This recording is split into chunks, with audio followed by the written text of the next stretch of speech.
Damilare had always admired his father, Chief Abayomi, a man known across the southwest for his sprawling network of export businesses.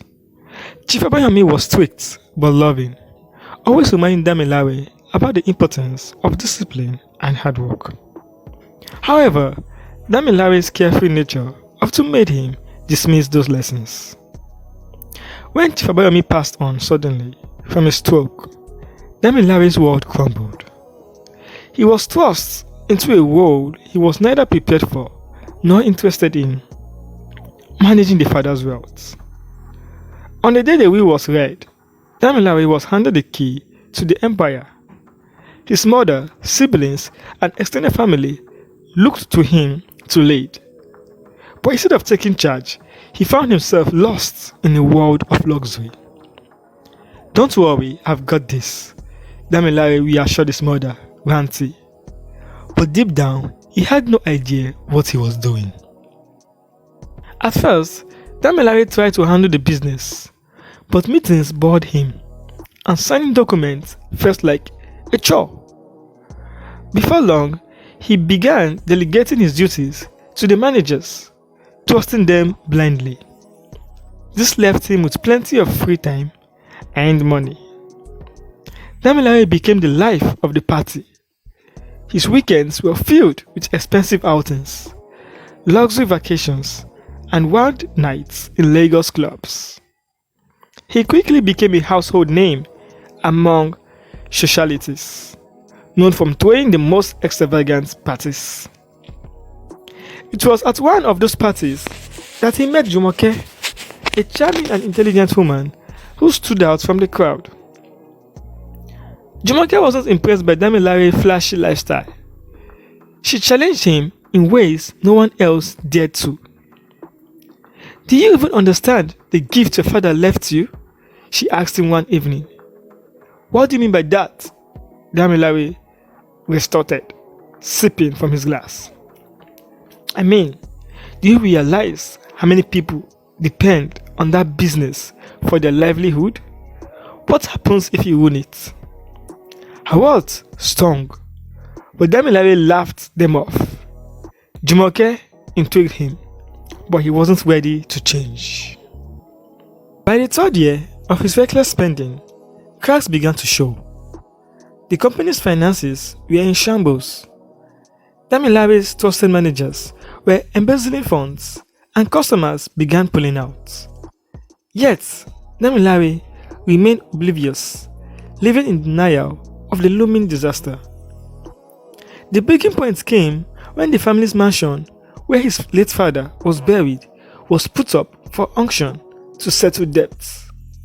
For the first time, Damilare realized the depth of his mistakes. His friends, who had once crowded his table, vanished. Jumoke, however, remained. "I warned you, Dami," she said one evening, as they sat in a run-down cafe. "I know," Damilare muttered, tears welling up in his eyes. "I failed my father.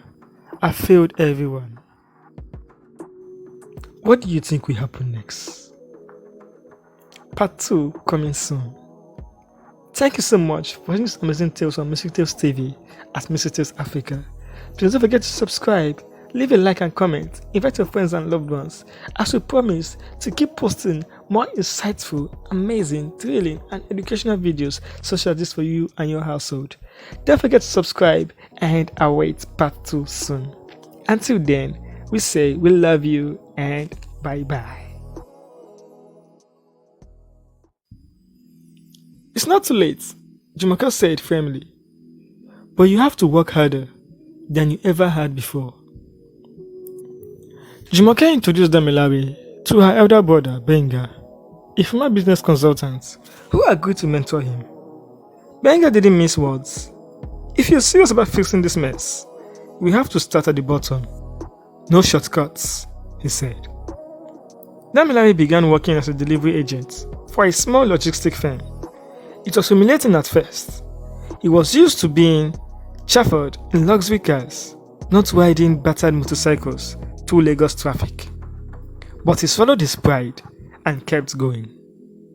Every night, he met with Jumoke and Benga to strategize on how to rebuild his father's business. Bit by bit, Damilare learned about budgeting, negotiation, and customer relations. As months turned into years, Damilare's hard work began to pay off. He managed to salvage a portion of his father's business and slowly started rebuilding. His relationship with Jumoke deepened. She became his confidant, cheerleader, and partner in rebuilding the family's legacy.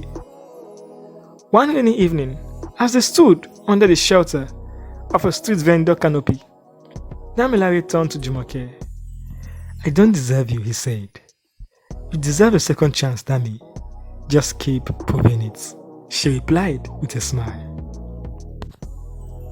Years later, Damilare had transformed into a disciplined and respected businessman.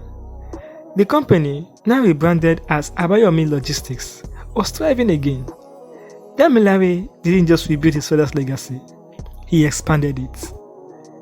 At the reopening of the family mansion, Damilare stood before a crowd of family, employees, and partners. "This is not just about restoring what was lost," he said. "It's about honoring my father and proving that mistakes don't define us. How we rise after falling does." Jumoke, now his wife and co-partner, stood proudly beside him.